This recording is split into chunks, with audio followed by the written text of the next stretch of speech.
Welcome to the Anxious Love Coach podcast, the place to be to create meaningful, conscious, secure, long-term partnerships. Here we talk relationship anxiety and creating healthy dynamics with your partners so that you can experience that secure, loving connection where you both feel committed and confident. My name is Natalie Kennedy, and I am your host. I'm a relationship anxiety coach and meditation teacher. I've had a practice for 8 years working with clients battling anxiety, and after experiencing an extraordinary shift in my own healing relative to relationships, now work to combine my experience as well as my training to help others trust themselves within relationship.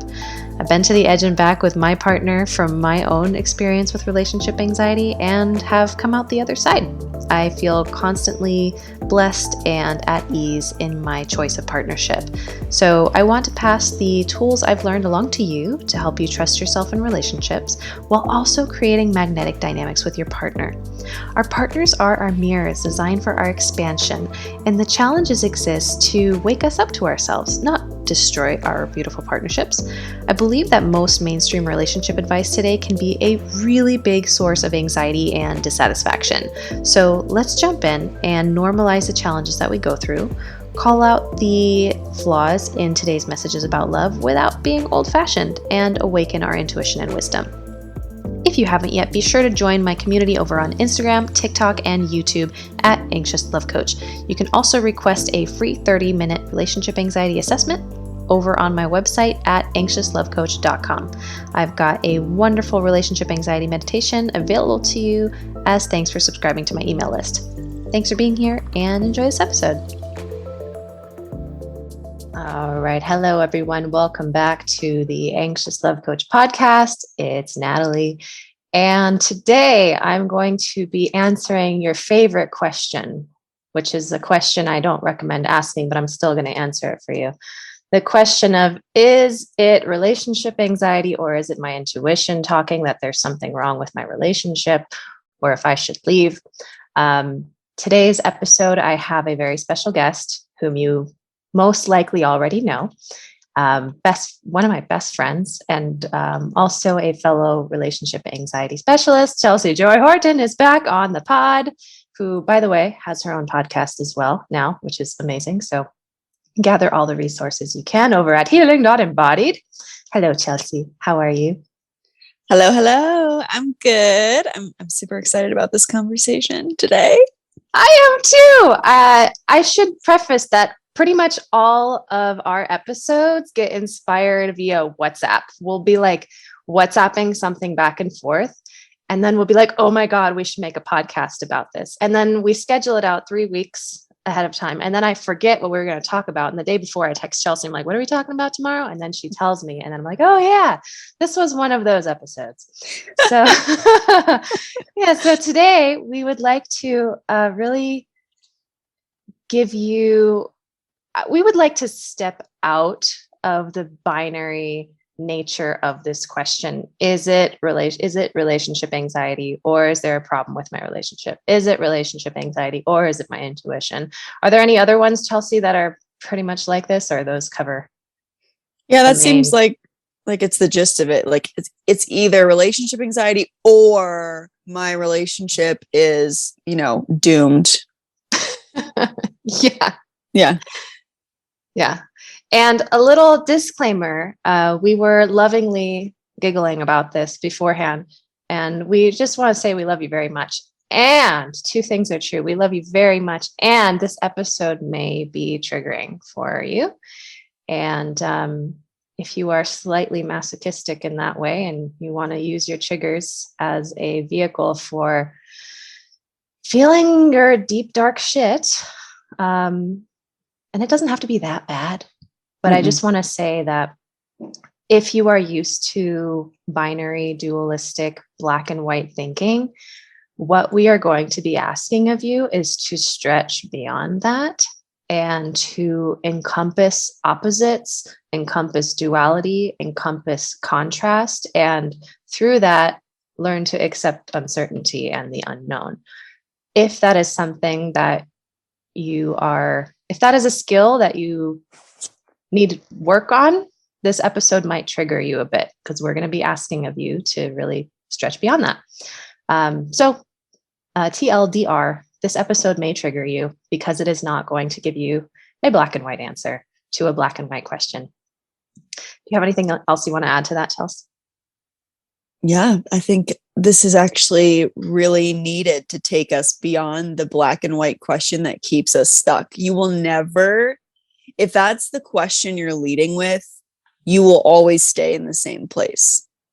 So, sorry, not sorry. Yes, we love you. We love you. All right. So, first of all, maybe let's talk about the question of is it just relationship anxiety, or is there a problem with my relationship? What is it that we're suggesting? We're suggesting, what if it might be a little bit of both? Yeah. I think so many of us are, and it's interesting because I don't know about you, Chelsea, but like this conversation has changed over the years for me personally, because my experience, my relationship has changed. I've been working with, at this point, you and I have been working with thousands of clients at this point, and we learn new things, and the conversation becomes even more and more and more and more nuanced and more interesting, I suppose, and paradoxical, more human, more paradoxical. So that has led me to, I think in the past, when I first started doing relationship anxiety coaching, my languaging was like, oh, and I've had to go back and like change this. I was with the perfect partner and I just had one foot out the door. And now I'm like, I had one foot out the door and I had an equally fucked up as me partner. And so it's just like, I wasn't focusing on my stuff. So I just focused on all of his stuff. And so the answer for me was, in hindsight, was like, okay, I was having relationship anxiety that was based on trauma and all of these things. And at the same time, my partner had less than desirable qualities. And yes, I was latching onto it. Yes, there were problems in the relationship. So it was, and they feed off each other, right? It's like the anxiety contributes to the issues, which contribute to the anxiety. And then it becomes this spiral. Yeah, it becomes like a self-fulfilling prophecy, because in your fear, in your trauma, in your unconsciousness, you create a dynamic in the relationship, and maybe your partner doesn't show up in the perfect way because you're like contributing to a certain unhealthy dynamic, and then they respond maybe in their unconsciousness, and then you're like, see, there's the evidence that this is horrible, and then you get more anxious. So they can really begin to feed into each other. And oftentimes, more often than not, the relationship anxiety can create issues in the relationship. Totally. I have seen this over and over and over again with myself and also with clients. And hearing this, you might feel a little scared because on the one hand, when you're in it, it feels like you can't control it. Mm-hmm. And so this is really what creates a panic attack. Ultimately, it's like the fear of the anxiety itself. And so, we're just pointing out a pattern, but we're not bringing this to you with like shame or blame or say you're to blame for your anxiety is to blame for the problems in the relationship. It's not. It's just one piece of the wheel, I guess. It's like you're both contributing to this. And there's different angles we can talk about this. There's the masculine, feminine angle, because the feminine generally picks up on things. She's like, there's the oracle archetype. And so she picks up on things that are unconscious and maybe can't even pinpoint what's going on, but she just knows like something's unconscious here. But we're not going to talk about that today. So, there's a lot of angles to look at this, but the point is, we want to share this information with you that your anxiety can contribute to the issues, which can contribute to the anxiety. I highlight that so that you can see it, but I don't share that with you to put enormous pressure on yourself to fix yourself so that your relationship is fixed. Because at that point, you're taking 100% of the responsibility, which is not useful because your partner contributes equally. Right. Right. Yeah, it's not like, oh my gosh, I'm the reason why the relationship has all these problems. It takes two to tango. So it's, again, like, I think with relationship anxiety, we either see our partner as all good or all bad. Like, oh, they are perfect and it's just me and I'm ruining this perfect human who just, they're so innocent and they love me so much and they're doing everything right and it's just me and I'm so broken. Or we go, my partner is the problem. It maybe if it was just someone else, I wouldn't feel this way. So again, it's that black and white thinking, even coming in as we look at the relationship or we look at the partner that we're with. Oh my God, I love that you said that. It's so true. I've been on both sides of this dynamic, where I looked at Preston and be like, wow, he doesn't deserve any of the stuff that I'm doing. He's so good. He's so pure. And then I've been on the other side where I'm like, wow, he's not this enough. He's not spiritual. Like, wow, I am so much more evolved. Like, I really need like a real man. So, and not if you are in either of these places, as much as they suck, as anxiety inducing as they are, when you start, it actually does protect you in some way. There is a payoff to this level of thinking on either side.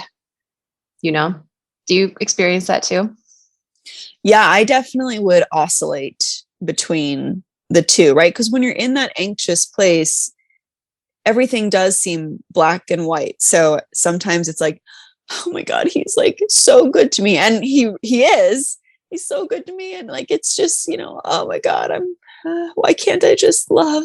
And then they'll be like, oh, no, he can't think deep like me. And, I'm just so evolved. And, maybe I should be with someone who's just like so conscious and spiritual like me. I muted myself because I was laughing so hard. Yeah. And it's like, what's actually really scary to look at two humans in a relationship who are both very flawed. I remember I said this in my first episode of season 2, which, Chelsea, I think you said you listened to that one. Did you? Mm-hmm. Yeah. I did. Yeah. Cause it was like, our relationship was going through so many transitions. And in hindsight, like the time when my relationship anxiety was at its worst happened to be a time where Preston had some shadowy aspects that were showing up and I could not see it at the time.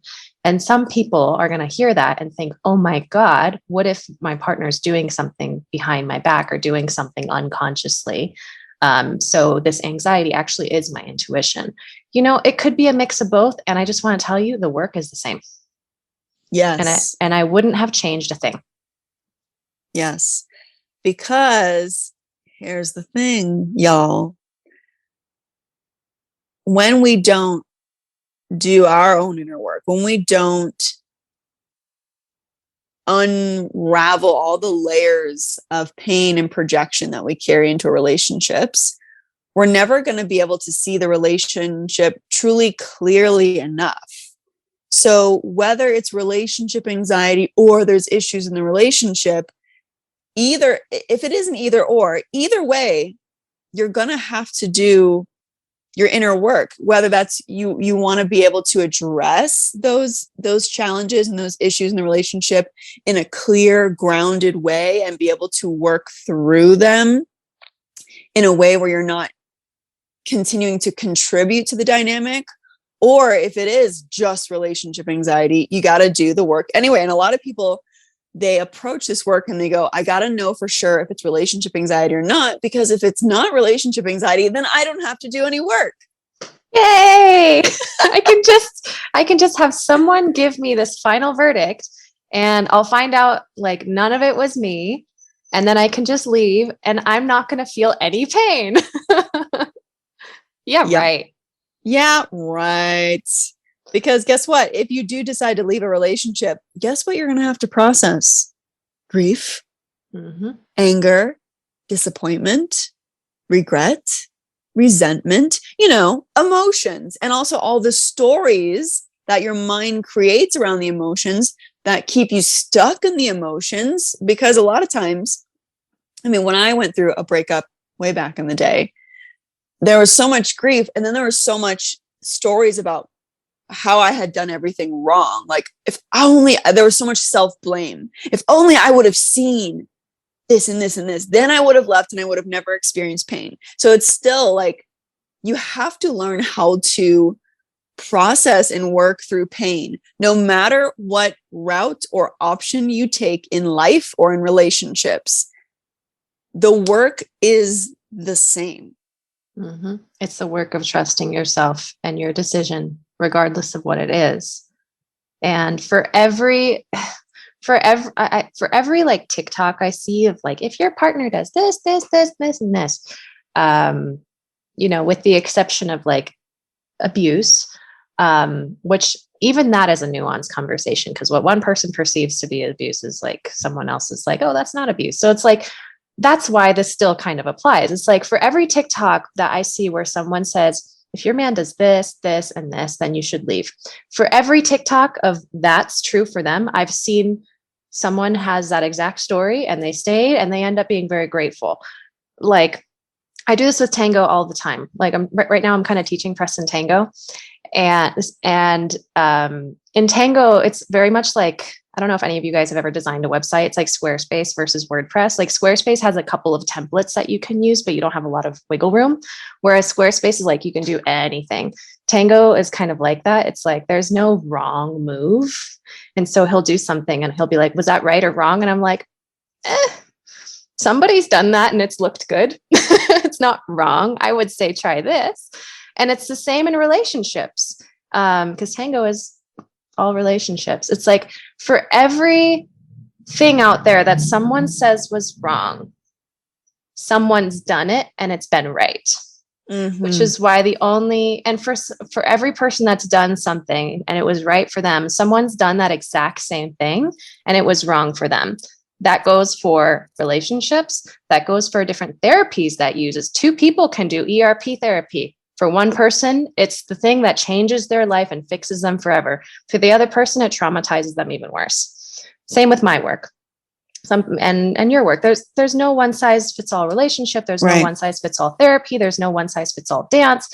The universe wants to know itself through contrast, through duality, by creating opposites and letting humans figure out what works for them uniquely, which is why self-trust is so important. And some of you guys are going to hear this and be like, okay, but I don't trust myself. So I'm kind of borrowing the self-trust of my coach and my therapist. I say that's fine, but just understand that the limitation of that is your therapist is a human with their own things. And so they might mess up. And that is the risk that you take when you work with someone. That's always been true. It's not new, and it's always going to be true. Yeah, it makes me think about like when I have like a post go like semi-viral, there's a lot of people, who are in my sphere who are like, yes, thank you so much. Oh, this is so resonates so much. And then there are people who come on and say, my anxiety was right though. It's always those 2 things. And I never argue with them because for some people, that is their experience. And I'm not here to say that there is a one size fits all experience.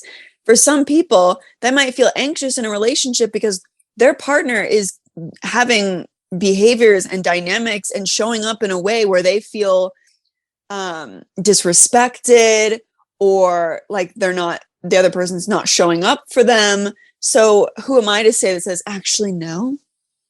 Like there's infinite experiences. And that's why this whole question of, is it relationship anxiety or is it my relationship? Like that question isn't even the question we need to be asking. No. What is a better question to be asking? What are the things in me that cloud my ability to discern? Wow. Right, because then it takes all the focus off of the other person and it brings the attention back to you, which is what you would have to do regardless. Yeah. What is it in me that makes it difficult for me to trust and make decisions and navigate challenges and navigate nuance, the complexity of human relationships, the complexity of emotions that arise in relationship or outside of relationship?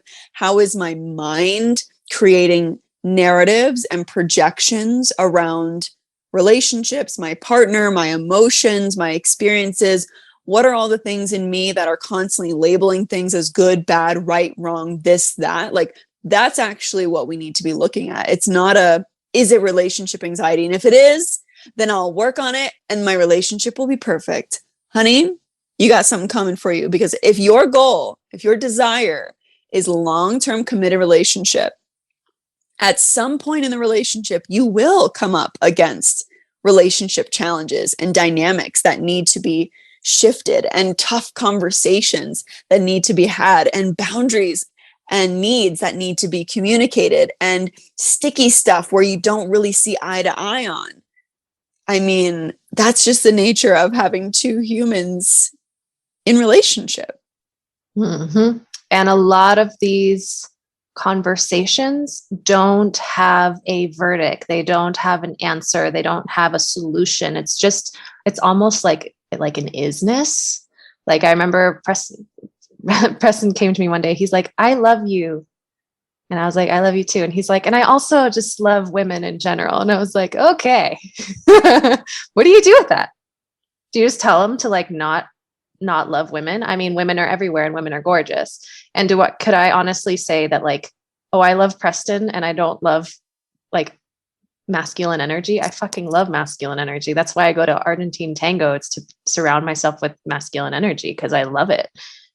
And Preston loves being surrounded by feminine energy. There's nothing to fix. Yeah. It's just like, okay, because my mind wants to say like, okay, he loves me and he also likes women in general. Does that mean he's going to cheat on me someday? Oh my God, what if he cheats? What if he cheats? What if I cheat? Oh my God, what if I'm not enough for him? All that stuff. Right. That's the stuff you got to look at. Woo! Right. It's like, okay, if he cheats, then what?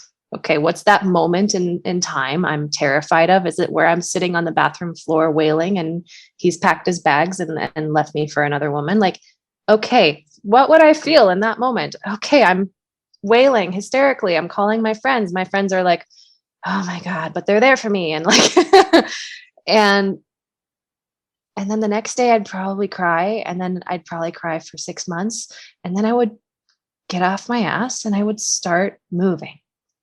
Mm-hmm. And then you'd get through it.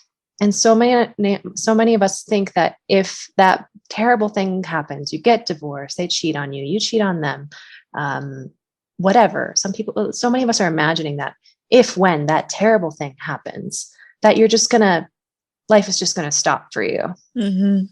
And that's it. That's the end of your story. Is it? You got to dig really deep inside. And also, like you said, what is it that's clouding my vision? But I think another question that is they're actually this. I think they're the same question, or just kind of looked at it in different ways. Like, why don't I trust I would be okay? Yeah, it's making me think of what I call the 3 pillars of self-trust. I think I made this up, but I also don't think you did, and it's awesome. I don't think any of my ideas are truly original because I learned from so many other brilliant minds. But self-trust to me has 3 components. Trust in your decisions, right? You're not needing to outsource. Like you trust your own decisions, what's right, quote unquote, right for you, what's best for you. Trust in the unknown unfolding of your life. So you're not needing certainty and control. Like you trust that life unfolds for the benefit of your evolution, for your highest, quote unquote, good. And then trust in your ability to navigate challenges. So trust that if that horrible day were to come, that thing that you fear, if that were to happen, you trust in your ability to navigate the emotions and the pain and the discomfort around that experience, and trust in your own resilience, the human spirit, the resiliency of the human spirit. You trust in that. So we need all 3 of those things. Mm-hmm.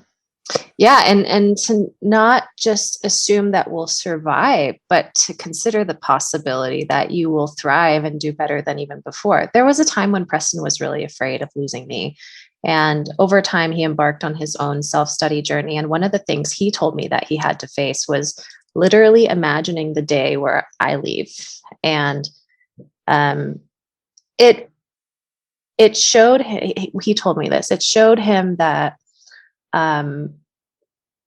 that he would need to like figure out his shit, and he would need to start going to the gym. He would need to start dating other people. And then he got kind of excited, like, oh, actually, like that might be really fun, like having other options besides Natalie. And so he opened up to the possibility that like not only would he survive, but he would thrive. But he realized like the things he would need to do in order to thrive, he probably should be doing right now, not waiting until the relationship ends. Don't wait until the relationship ends to start taking care of yourself and being attractive to other people so that you can date them. Like, take care of yourself now. The irony is your partner will probably like appreciate that as much as you appreciate yourself. So I guess long story short about that little thing is, not only are you going to be okay, but you could do really well. And the best things in life could be on the other side of that. And you have to trust that in some sense, even if it doesn't make sense, because I think when we're in it, you know, we have so much love for this person. And so we tell ourselves the story that like, that's the only, it has to be this way. I have to make this relationship work or else. It doesn't work like that. And I hear the anxious voice saying, because this is what some of my clients will say when we work on accepting grief. Well, if I would be totally okay and fine without my partner, does that mean I should why would I even be with them? Does that mean I don't actually care about them, or I don't actually want to be with them? If I would just be better than okay without them? Notice the black and white thinking here, my friends. It's not an either or. And it's you want to be in this relationship. You don't want it to end. You want to work on it. That's why you're in it. That's why like this question is so distressing. It's not like, oh, if you lost them, like it would be so, you would love it so much. It's if that horrible thing were to happen, losing the person that you love and have dedicated your life to building with, if you lost that person, you would not be obliterated. You might be temporarily obliterated, but that is not a death sentence. And the anxious mind anxiety is really the fear of death. So it's, you believe that you would die in some sense if you lost this person that you loved. Would you experience excruciating pain, like Natalie said, wailing on the bathroom floor? Oh, hell yeah. I would be wailing all over the place. I would be cursing the gods if, my husband died or something. And I trust that after every death comes a rebirth. So therefore, I don't need to live in such excruciating, agonizing fear and avoidance of the possibility of that loss. Right. And this really points to the real flaw in this thinking, which is this belief that you're going to die. Why? If you are so enmeshed in the relationship that you think you're going to die without them, that is the problem, not the, oh my God, I need to make sure that nothing bad happens. The problem is the fact that you think you would die. That is what needs to be worked on. Because, and my father actually told me this right when we got married. I was having some anxiety, and I was actually thinking about Preston like leaving me. It's so funny. I spent like 5 years thinking like, what if I leave my partner? And now the anxiety sometimes goes in the other direction. What if my partner leaves me? It comes from the same freaking fears, you guys. It's all the same. It's just like flip flops until we get tired of this game and we leave the game. But I remember my father said, you each have a cup full of water, and you pour into this third entity, or you can kind of pour into each other's cups sometimes, but you do not hand over your cup. The cup is the unshakable sense of who you are. If you've handed off your cup to somebody, then yeah, you're going to be worried that they're going to drop it. But you don't hand over your cup. You share the water between the cups. So if you think that you'd get obliterated completely because something didn't work out in the relationship, that is where your work is. Yeah. Go dad for that Go, Dad. Beautiful Isn't that analogy. beautiful? Oh my goodness. I Don't love give up that. your cup. And here's the thing, I did go through a breakup where my sense of self and identity was in the fact that we were in relationship with another. I talk about this in the first episode of my podcast, but I come from a very religious Christian upbringing, and there's this idea of like the one that God has ordained for you, like that, like, if you are with the one that God has for you, like that is like the pinnacle of your existence, especially as a woman. And this man left me. And it was like, I, which was really lowercase I, false I, was obliterated. She was. I was joking to Matt last night. Sometimes he likes to bring up the fact that I was engaged before, and he brings it up in a joking way. We have that kind of relationship. He's like, "Hey, remember that one time you were engaged before me?" And I'm like, "That." I said, "That literally feels like someone else was inhabiting my body. Like some other entity was using my body as a host. That's how different of a person it feels like." So in a sense, I was obliterated when that person left me. And then this fucking queen emerged. I mean, the person I am today, I love her. And that breakup, which I thought was like the end, I evolved in ways I couldn't even imagine. It's not like I think that I have to go through an obliterating breakup to evolve, because I've been in my relationship now for almost 8 years and I've evolved so freaking much. So it's not like, oh my God, well then do I have to go through a breakup in order to evolve and be my true self? No, stop with that. I'm saying maybe this fear of being obliterated means there is a part of you that is basing your whole sense of identity in being in a particular relationship. And that's why it feels so scary, the idea of it not working in the way that your mind says that it should. Yeah. I think you're going to get obliterated no matter what, because I think if life senses that you are choosing stagnancy, it'll hit you in the head with a 2x4. And some people choose that by leaving the relationship. Some people let that happen to them through the obliteration of kind of this little I that you're talking about. That can happen within a relationship. I love that you said, Chelsea, I love that you said that it felt like some thing was inhabiting your body at the time. That wasn't you. And it's like, when you're in it and you have no reference point of who you actually are, you think that the demon voice in your head is you because you have nothing else to compare to. But when it leaves you, you're like, oh, this is who I am. Gotcha. And in my 10-year relationship, I went through an obliteration of my own without the breakup. It's just that people don't typically write movies about the slow obliterating ego death that happens in long-term committed partnership. They usually show up in movies like Eat, Pray, Love, where it's like, I'm going to throw everything away. And I'm not saying you can't do that. There's literally nothing wrong with that. But it's not the only way it has to be done. I remember I put out a video just like maybe a week ago saying like, whether you get married in 1 year after dating or in 10 years after dating, it literally doesn't matter. And I ran out of time because TikTok is 60 seconds. And a bunch of people in my comments were like, you don't have to get married either. And I was like, well, duh. Like, I ran out of time, bitches. But yes, there are many more options than the two I listed here. There's infinite more options. You could do polygamy if you want. Like, I don't give a fuck as long as you trust yourself, And there is no wrong way. There's no wrong way. Yeah.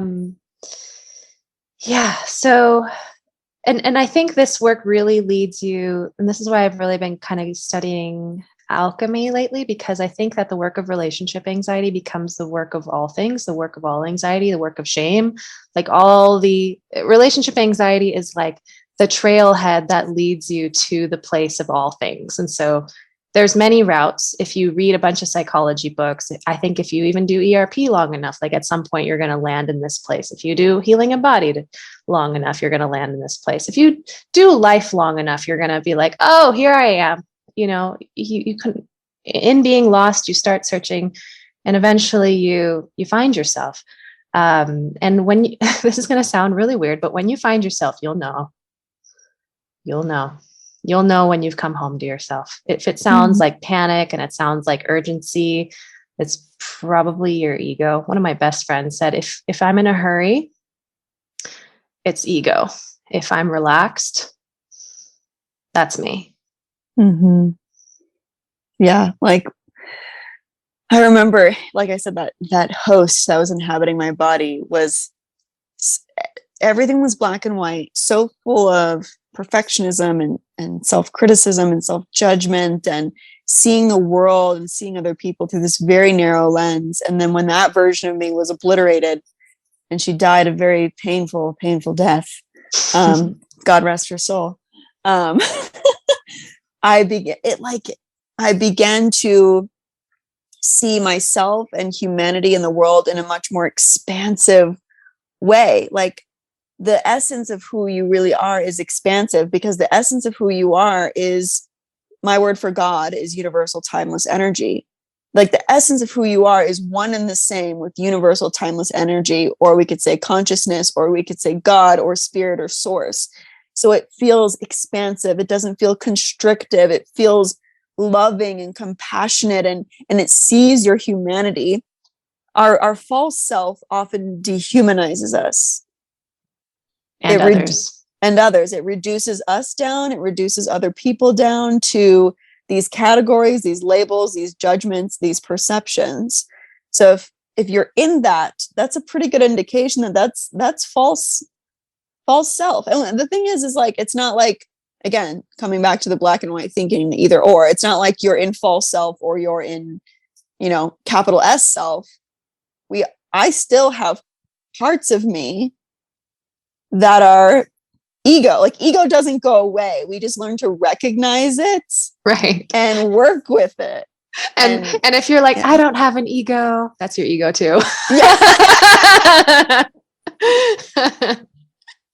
But I think that for me, it's the same line of thinking, just stated in a different way. What I realize is that who I truly am, that essence, is actually who we all are. When you find yourself, you find everyone. Like, yes. when you're like, oh, here I am, it's more like, oh, this who you truly are is who all of us truly are. Yes.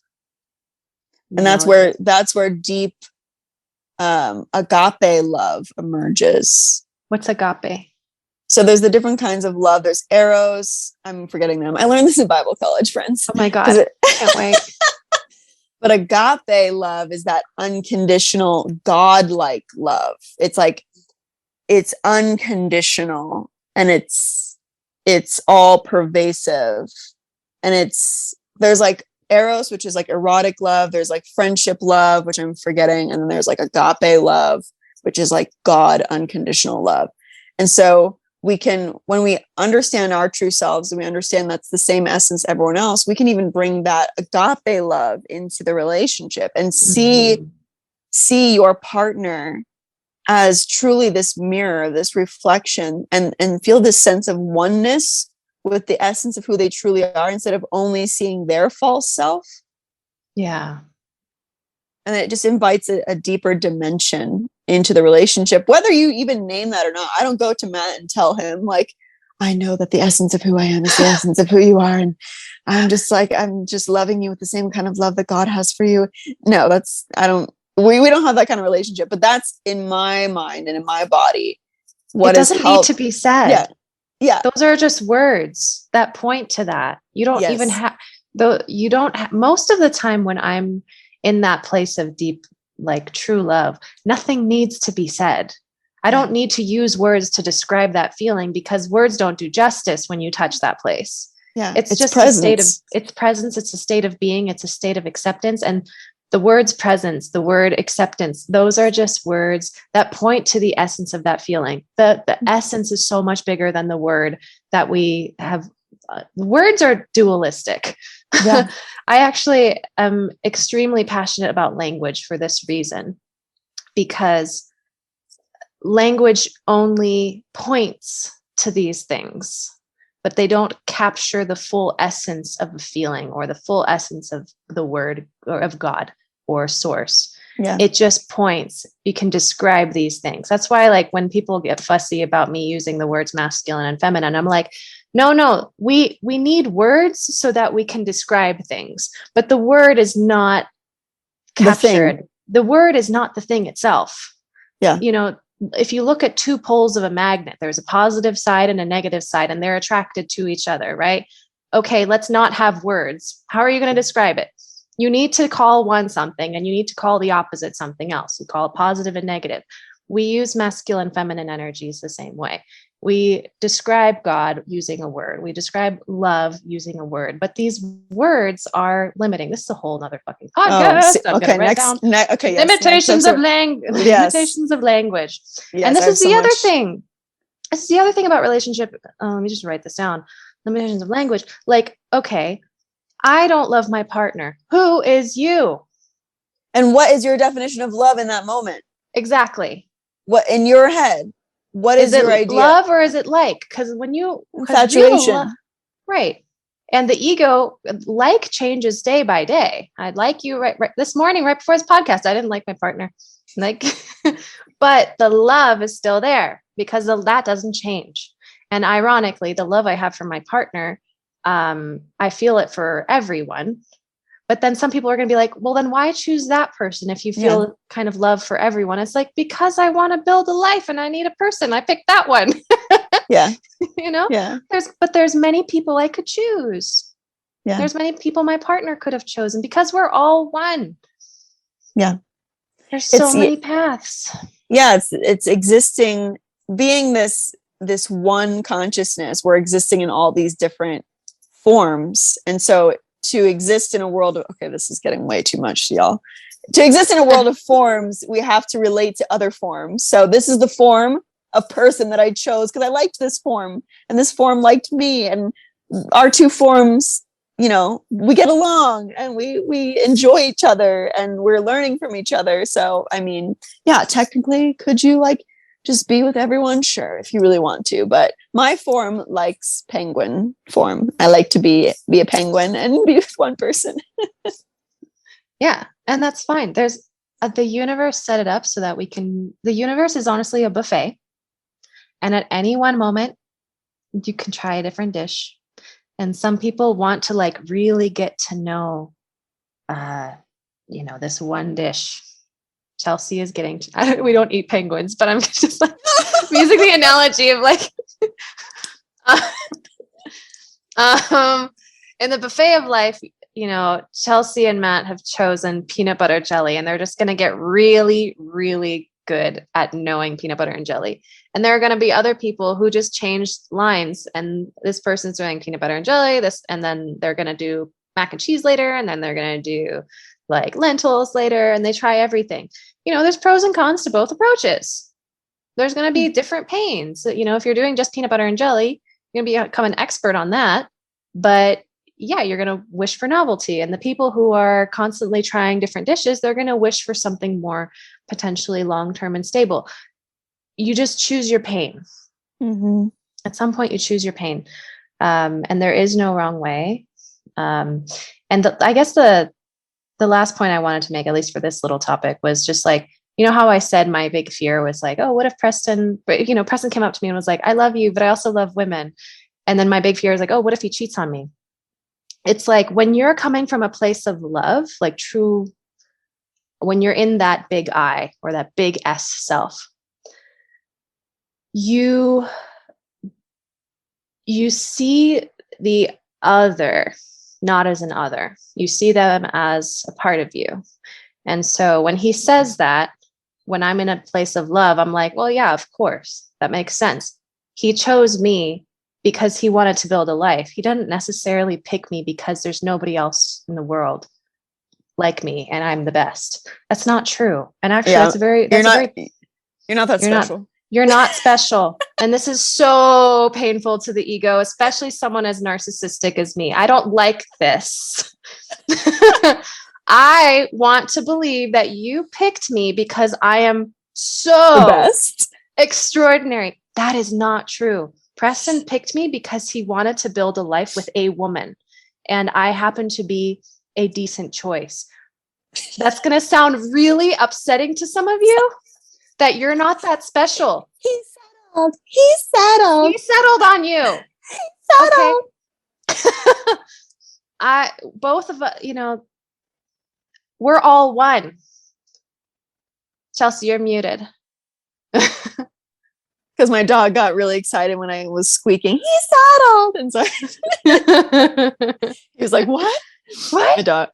My dog started wagging his tail, so I wanted to mute myself.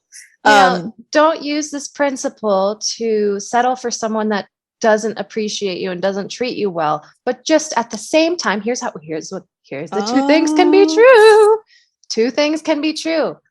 Choose someone that at a baseline you can build a life with and learn something with.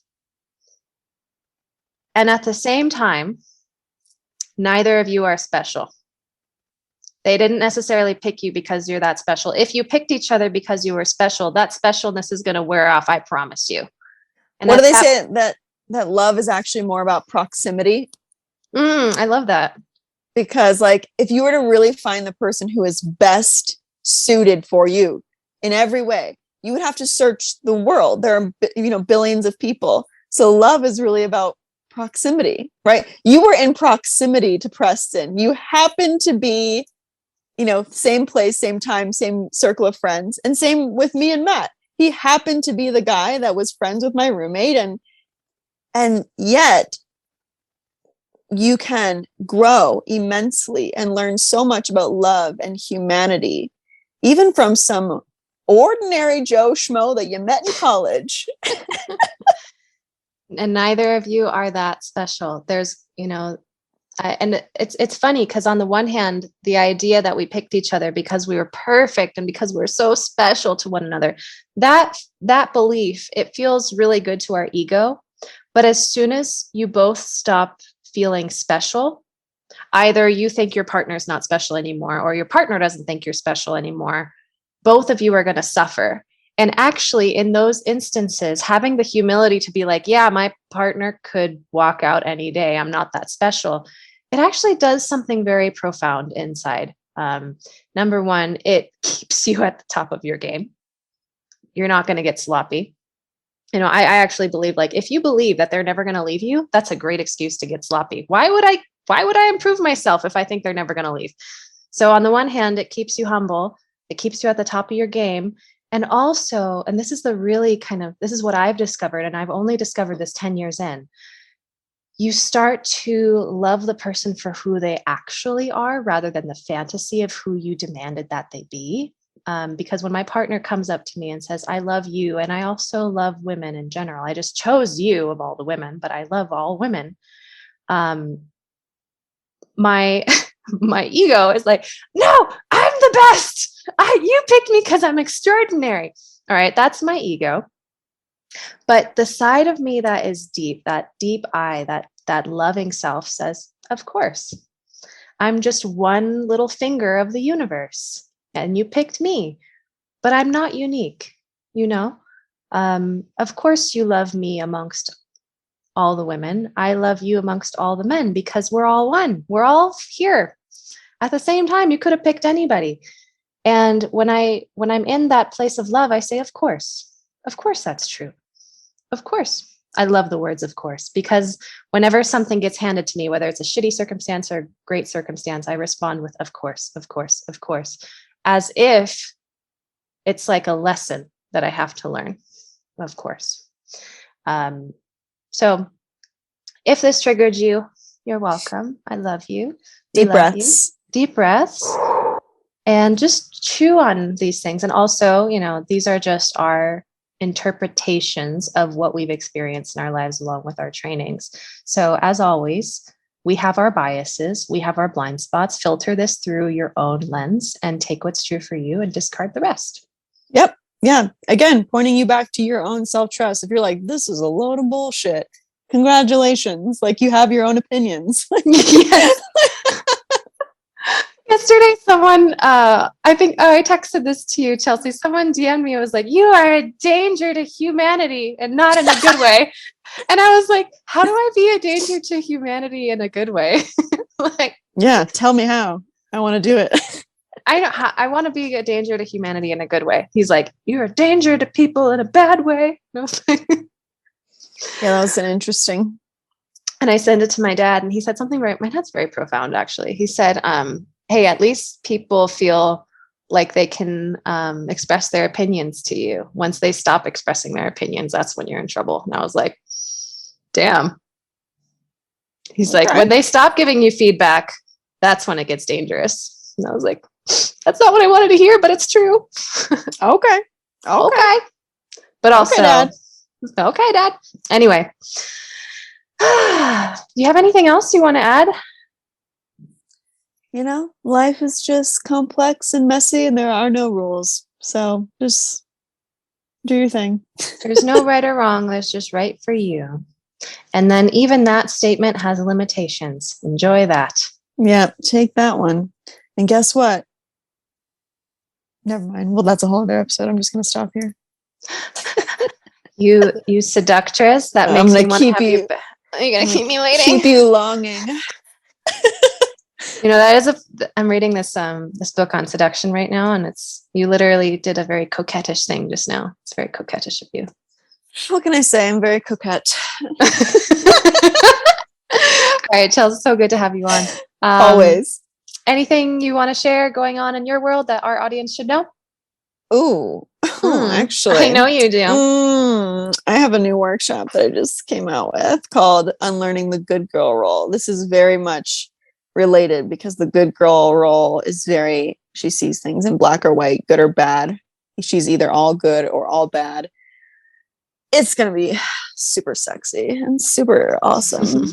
So if you're a good girl who is always judging yourself and trying to be good and perfect and do everything right, yeah, this is a one-time workshop on September 21st. I don't know when this episode will air, so maybe it'll be over by then, but we'll find out.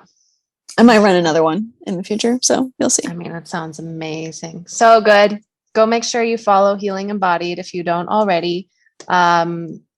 We have, if you got triggered in this episode, Sheridan's actually going to be running something very, very soon that I think you guys will love. If I haven't uploaded the podcast on that already, I don't run a podcast in a very professional way. Things just get released when they do. Sometimes they're out of order. But we're going to actually have our first program available to men and women, which is going to be really exciting. And then I also have my retreat coming up, Aliveness from Within, November.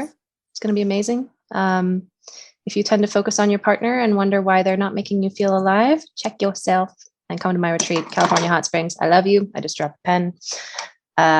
Link in bio. I'm going to put stuff in the show notes. And we love you very much. Thanks for tuning in today. Bye, Chelsea. Thank you so much. Bye.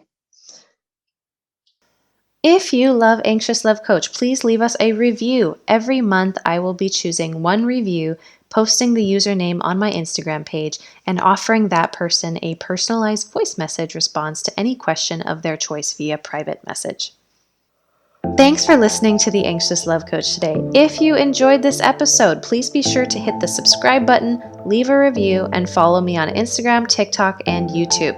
Please also subscribe to my email list at anxiouslovecoach.com as I'm trying to reduce my reliance on social media. In exchange, you'll receive my free relationship anxiety meditation and a ton of information that I won't share to the general public about my personal challenges and learnings within relationship.